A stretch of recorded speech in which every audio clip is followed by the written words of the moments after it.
Japar pemirsa, dan berikut kembali kami sampaikan berita Mataram hari ini. 3 bulan kekeringan, penyaluran air bersih diserbu warga.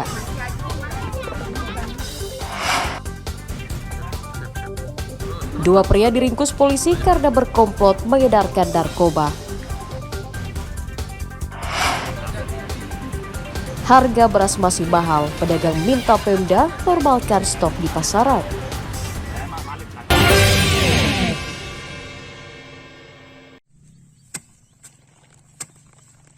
Puluhan petani di Desa Berembu, Kecamatan Labu Api, Kabupaten Lombok Barat mengeluhkan menurunnya hasil panen padi mereka pada musim ketiga tahun ini. Minimnya pasokan air dan sulitnya mendapatkan pupuk subsidi membuat hasil panen padi menurun hingga 25%. Jika biasanya mereka bisa mendapatkan 2 ton gabah, kini turun menjadi 1,5 ton saja di lahan seluas 50 are. Bahkan mereka mengaku tidak untung meskipun harga gabah naik cukup tinggi hingga Rp6.000 per kilogramnya. Pasalnya mereka telah mengeluarkan biaya produksi yang mahal untuk menyelamatkan tanaman mereka. Menurun berarti Pak? Menurun. Kenapa bisa menurun Pak? Ini apa kan pupuk nih? Oh, kurang pupuk ya? Pupuknya. Apalagi sekarang kemarau ya? Hujan enggak ada. Butuh banyak pupuk berarti Pak? Air kurang, pupuk kurang, obat-obatan mahal. Kalau dengan harga gabah sekarang ini gimana tanggapannya Pak? Iya, kalau 600 mahal lah 600 kan. Tapi kembali enggak modalnya Pak dengan harga segitu? Kurang ya? Bagi 2 lagi. Menanggapi hal itu, Pemda telah mengusulkan subsidi pangan untuk membantu mengurangi kerugian petani di musim kemarau. Kan harus membela petani dong. Ketika petani susah nggak ada yang ribut. Ini ketika naik beras semua ribut. Petani itu susah cari pupuk. Nah, cara mengatasi itulah yang sering saya usulkan. Itu adalah yang disebut dengan subsidi pangan itu. Harga beras mau dia harga 5. Kalau harga beras 15.000 itu masih murah. Harus beras itu di harga di atas 15.000. Di Malaysia tahu harga beras? Berapa? 47.000 per kilo. Itu nggak masalah. Kita bila perlu di atas 15.000 harga beras. Nah, itulah peran pemerintah untuk melakukan subsidi pangan. Pemda berjanji akan mengupayakan penyaluran pupuk subsidi agar lebih tepat sasaran ke petani serta melakukan pendampingan untuk mengubah pola tanam di musim kemarau. Hairul Amri melaporkan dari Kabupaten Lombok Barat.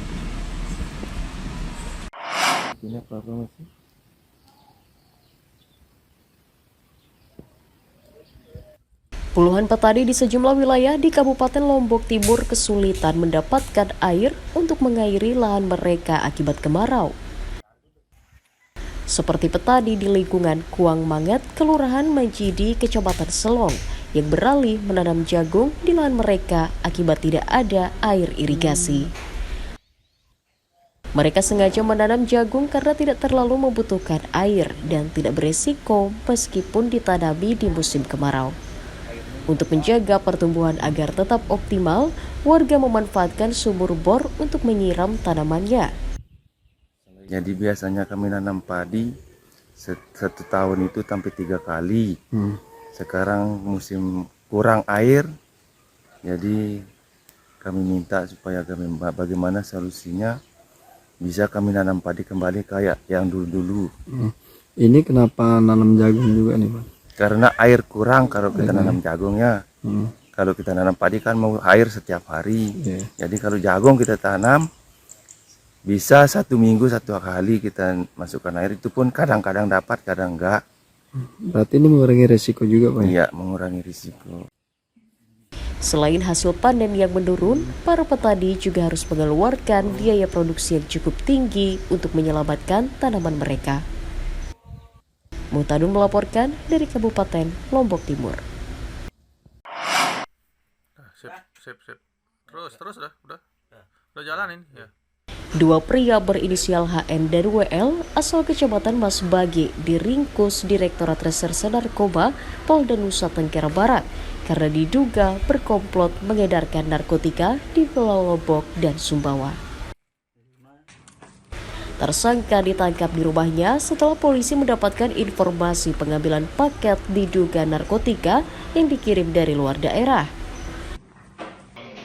Polisi menyita sabu-sabu seberat 745,95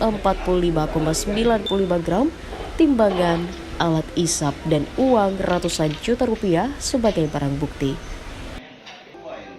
Polisi mendapatkan barang bukti sabu-sabu di atas plafon rumah tersangka H.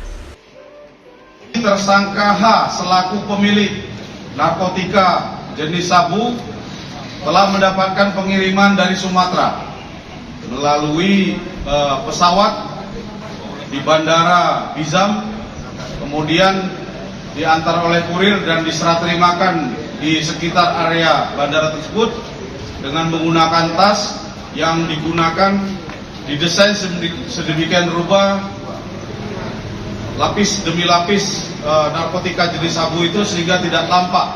Sabu atas pengiriman tersebut seberat 1 kg, kemudian telah dilakukan atau telah diedarkan seberat 250 gram.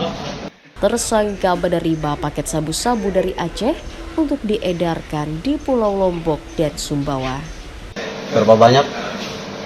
1 kilo. Yang ngambil siapa?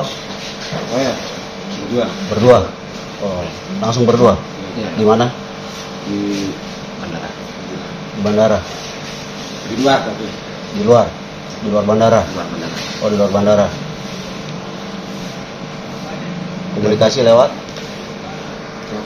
HP. Atas ulahnya, kedua tersangka dijerat Undang-Undang Narkotika dengan ancaman hukuman pidana maksimal 20 tahun penjara. Awaludin dari Kota Mataram melaporkan.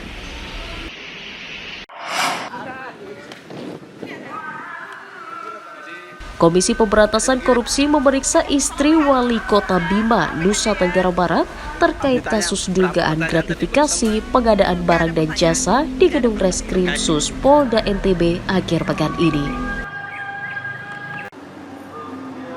Eli datang ke Mapolda didampingi penasihat hukumnya dan menjalani pemeriksaan sekitar 1 jam lebih terkait perannya dalam pengadaan barang dan jasa yang turut menyeret nama sang suami Muhammad Lutfi.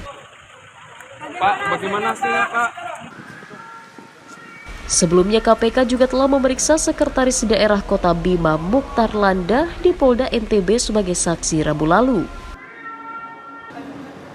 Kepada media, diwakili penasihat hukumnya, Eli menyatakan siap secara kooperatif memberikan keterangan apapun yang dibutuhkan dan menghormati proses hukum yang dilakukan oleh KPK. Ini pemeriksaan sebagai saksi atau tersangka? Sebagai saksi. Sebagai saksi. Ini pertama Ibu ya? Iya. Yang jelas kami baru mendampingi pertama. Mungkin Pak yang ingin disampaikan apa Pak terkait soal kasus yang menjerat Pak Wali Kota? Tetap kami sangat menghormati proses hukum yang dilakukan oleh KPK dengan hadir tepat waktu selama KPK membutuhkan apa saja kami siapkan hadir. Kooperatif berarti ya, Ibu kooperatif, sangat kooperatif. Ya. Tapi bocoran untuk kasus. Istri Wali Kota Bima, Eli Alwaini, diperiksa sebagai saksi pengadaan barang dan jasa terkait dugaan adanya gratifikasi di lingkup pemerintah Kota Bima sejak tahun 2018 hingga 2022 yang diduga merugikan negara. Selain melakukan pemeriksaan ke sejumlah pihak terkait, KPK juga telah melakukan penggeledahan di kantor Wali Kota, kantor Dinas PUPR, termasuk ke rumah Dinas Wali Kota untuk mencari barang bukti. Emi Kusuma melaporkan dari Kota Mataram.